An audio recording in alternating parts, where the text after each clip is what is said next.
बीसीसीआयचे अध्यक्ष अनुराग ठाकूर आणि सचिव अजय शिर्के यांची पदावरून हकालपट्टी करण्यात आल्यानंतर आता बीसीसीआयचं अध्यक्षपद कोणाकडे जाणार याची चर्चा ही जोरदार रंगू लागली आहे। यामध्ये बंगाल क्रिकेट असोसिएशनचा अध्यक्ष आणि भारतीय संघाचा माजी कर्णधार सौरव गांगुली याचं नाव आघाडीवरती असल्याचं म्हटलं जात आहे।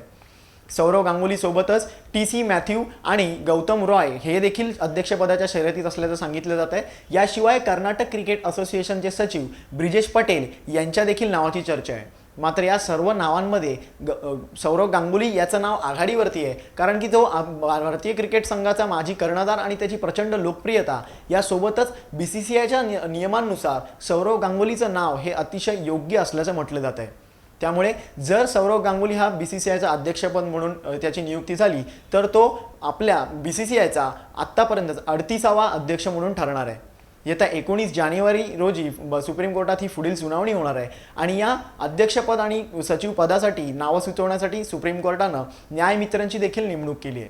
त्यामुळे हे न्यायमित्र नेमके कोणाची नावं देणार याकडे सगळ्यांचं लक्ष लागून असणार आहे।